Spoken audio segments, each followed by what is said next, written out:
വൈകിട്ട് കൂട്ടുകാരുടെ അടുത്തേക്ക് ബൈക്കിൽ ഇറങ്ങിയതാണ് കിച്ചു.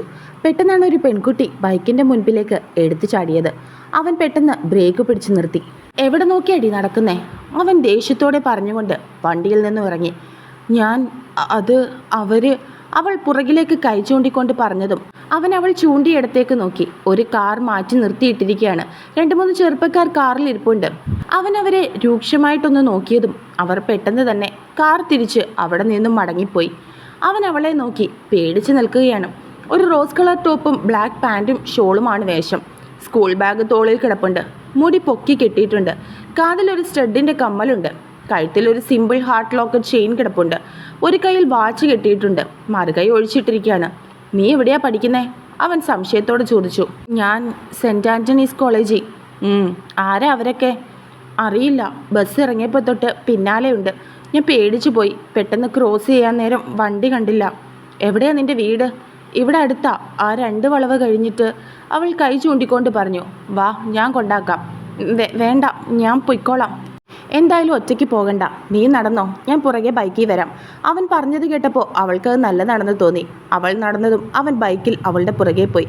അപ്പോൾ അവൻ്റെ ചുണ്ടിൽ ഒരു പുഞ്ചിരി ഉണ്ടായിരുന്നു. കുറച്ചു കഴിഞ്ഞതും അവൾ അവനെ തിരിഞ്ഞു നോക്കി നിന്നു. അതാ വീട്, അവൾ ചൂണ്ടിക്കാണിച്ചുകൊണ്ട് പറഞ്ഞു. ഒരു ഓടിട്ട ചെറിയ വീടാണ്. ശരി, എങ്കിൽ ഞാൻ പോകുക, അവൻ അവളെ നോക്കി പറഞ്ഞു. താങ്ക്സ്. അവൾ പറഞ്ഞതും അവൻ ചിരിച്ചു. എന്താ നിൻ്റെ പേര്?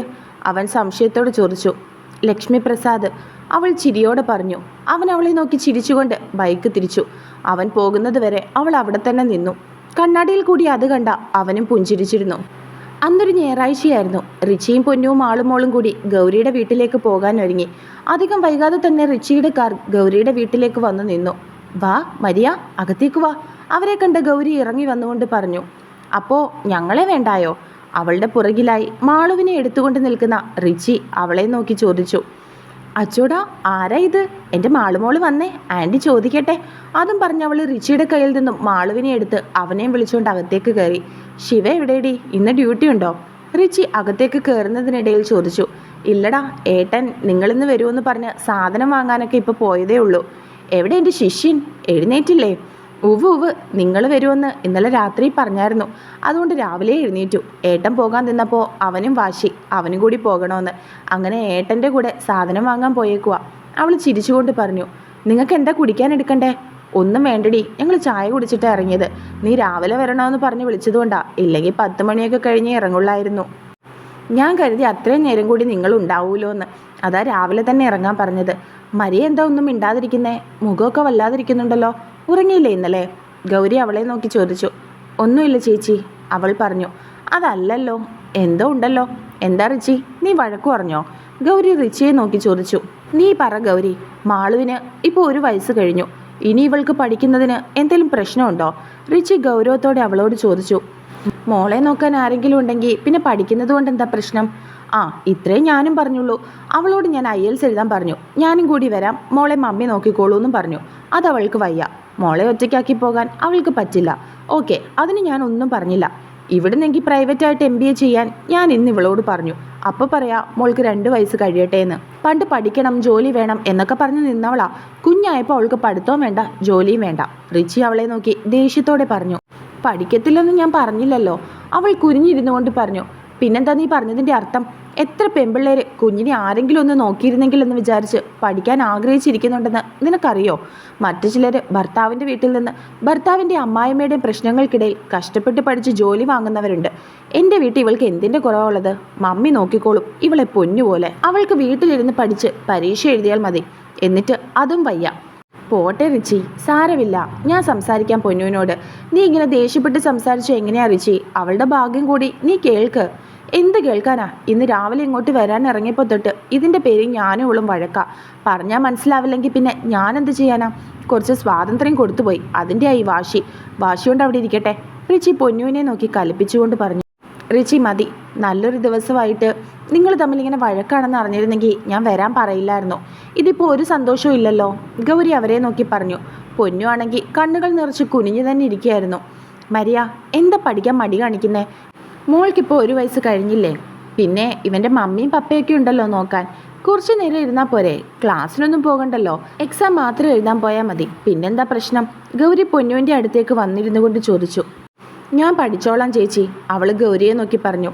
പിന്നെന്താ റിച്ചി ആദ്യം പറഞ്ഞപ്പോൾ മരിയെ സമ്മതിക്കാഞ്ഞത്? അത് ഇച്ചായൻ ഫസ്റ്റ് പറഞ്ഞപ്പോൾ ഞാൻ കരുതി മോൾക്ക് 2 വയസ്സ് കഴിഞ്ഞിട്ടൊക്കെ പഠിക്കാമെന്ന്. ഞാൻ സമ്മതിക്കാതിരുന്നപ്പോൾ ഇച്ചായൻ എന്നോട് ദേഷ്യപ്പെട്ട് എന്നെ വഴക്ക് പറഞ്ഞു. പിന്നെ ഇനി ഇച്ചായനോട് സംസാരിക്കരുതെന്ന് പറഞ്ഞു. പൊന്നു കണ്ണുകൾ നിറച്ചുകൊണ്ട് കുഞ്ഞു കുട്ടികൾ പരാതി പറയുന്നത് പോലെ ഗൗരിയോട് പറഞ്ഞു. റിച്ചി, ഞാൻ ജ്യൂസ് എടുക്കാം, നിങ്ങൾ സംസാരിച്ച് പെട്ടെന്ന് വഴക്ക് തീർക്ക്. ഇങ്ങനെ രണ്ടുകൂടി മുഖം വീർപ്പിച്ചിരിക്കാനാണെങ്കിൽ നിങ്ങൾ തിരിച്ചു വീട്ടിൽ പൊക്കോ. അവൾ റിച്ചിയെ നോക്കി പറഞ്ഞുകൊണ്ട് അടുക്കളയിലേക്ക് പോയി. ഇച്ചായ, ഗൗരി പോയതും അവൾ റിച്ചിയുടെ കയ്യിൽ പിടിച്ചുകൊണ്ട് വിളിച്ചു. എന്നോട് മിണ്ടുവോ? ഞാൻ പഠിച്ചോളാം. എനിക്ക് വേണ്ടിയിട്ട് നീ പഠിക്കണ്ട, നിനക്ക് മനസ്സുണ്ടെങ്കിൽ മതി. ഞാൻ പഠിച്ചോളാം. ഉറപ്പാണോ?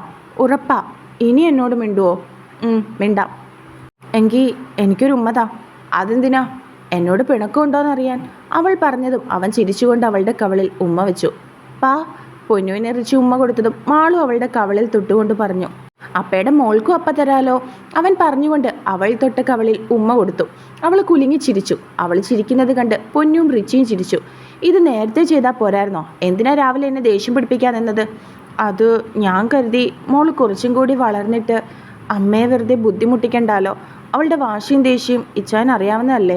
അത് സാരമില്ല, നീ വീട്ടിൽ തന്നെ ഉണ്ടല്ലോ. അങ്ങനെ എന്തേലും ഉണ്ടേ മോളെ നിന്നെ ഏൽപ്പിക്കുമല്ലോ. എന്തേ, രണ്ടുപേരുടെയും വഴക്കൊക്കെ കഴിഞ്ഞോ? ഗൗരി വെള്ളവുമായി വന്നുകൊണ്ട് ചോദിച്ചതും പൊന്നു ചിരിച്ചു. അപ്പോൾ പിണക്കം തീർന്നു. ഇപ്പോൾ ഞാൻ ഹാപ്പിയായി, ഗൗരി ചിരിയോടെ പറഞ്ഞു.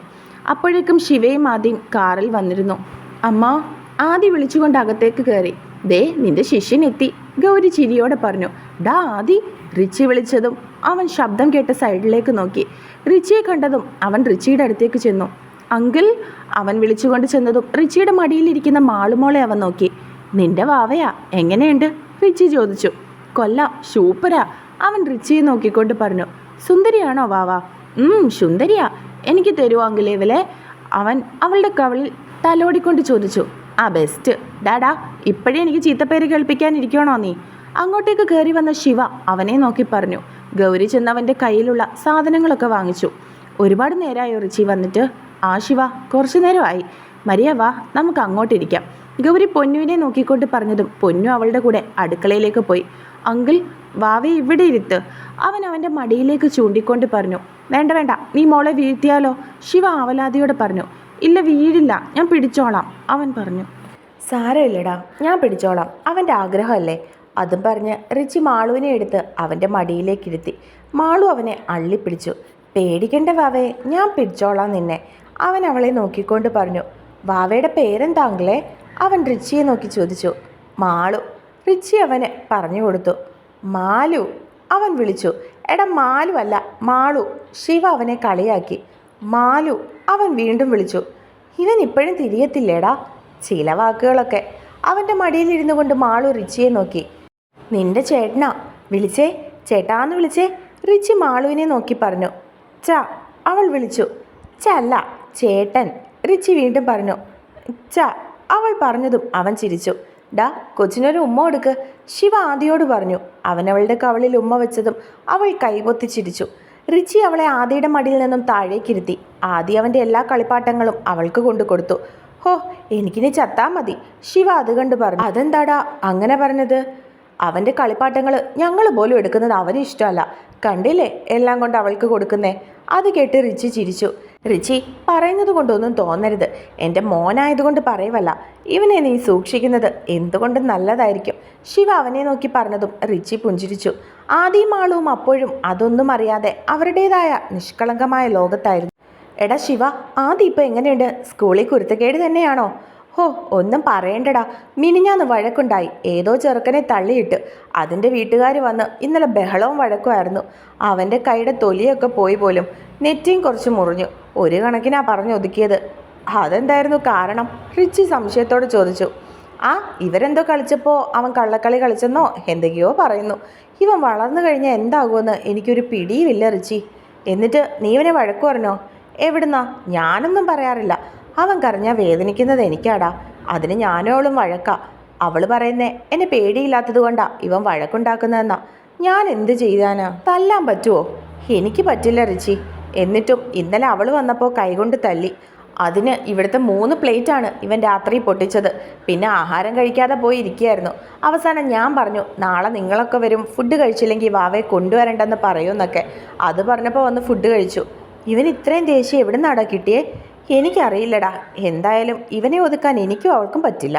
ഇവനെ ഒതുക്കാൻ ഏതേലും പെങ്കൊച്ചു വരുമായിരിക്കും. ശിവ ചിരിച്ചുകൊണ്ട് പറഞ്ഞതും റിച്ചിയും ചിരിച്ചു. മാലു നോക്ക്, ഇത് ഞാൻ വരച്ചതാ. ആദ്യം ഒരു പേപ്പർ കൊണ്ടുവന്ന് മാളുവിനെ കാണിച്ചു. അതിൽ അവൻ്റേതായ രീതിയിൽ ഒരു വീട് വരച്ച് വെച്ചിരിക്കുകയാണ്. ഇത് നമ്മുടെ വീടാ, കൊല്ലാവോ? ആദ്യം ആകാംക്ഷയോട് ചോദിച്ചു.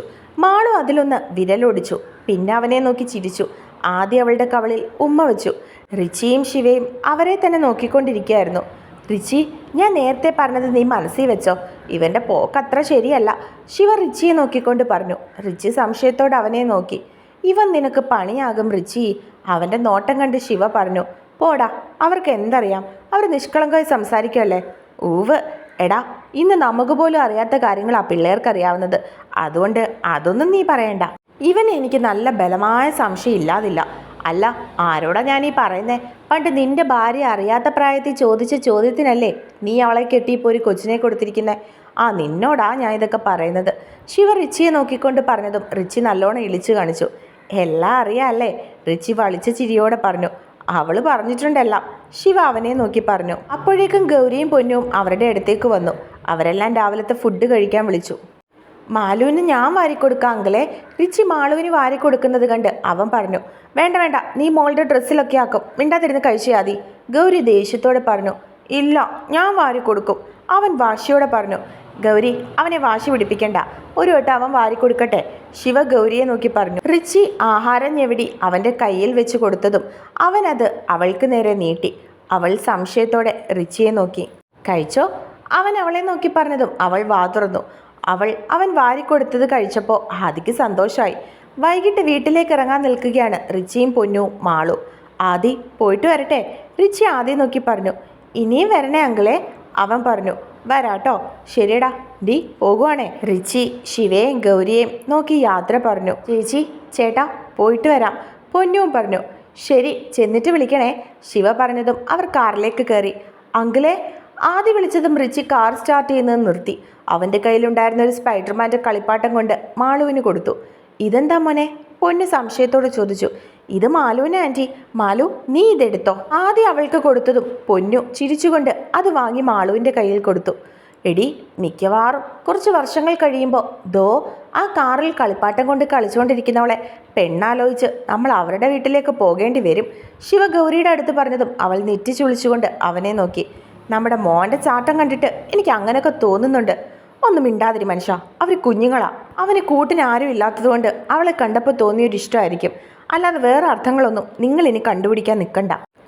ഊവ്, നമുക്ക് കാണാം, ശിവ അവളെ നോക്കി പറഞ്ഞു. ഇങ്ങനൊരു മനുഷ്യൻ, അവൾ പറഞ്ഞുകൊണ്ട് കയറിപ്പോയതും ശിവ ആദ്യം വിളിച്ചുകൊണ്ട് അകത്തേക്ക് കയറി. ഷോ, മാലുവിനെ വിടണ്ടായിരുന്നു അച്ഛാ. അതെന്താടാ? എനിക്ക് മാലുവിൻ്റെ കൂടി ഇനിയും കളിക്കണമായിരുന്നു, അവൻ വിഷമത്തോടെ പറഞ്ഞു. അത് സാരമില്ല കേട്ടോ, നമുക്ക് ഇടയ്ക്കിടയ്ക്ക് അവരെ ഇങ്ങോട്ടേക്ക് വിളിക്കുവോ? അവൻ സംശയത്തോടെ വീണ്ടും ചോദിച്ചു. വിളിക്കാടാ, ശിവ പറഞ്ഞതും അവൻ സന്തോഷത്തോടെ അവനെ നോക്കി ചിരിച്ചു.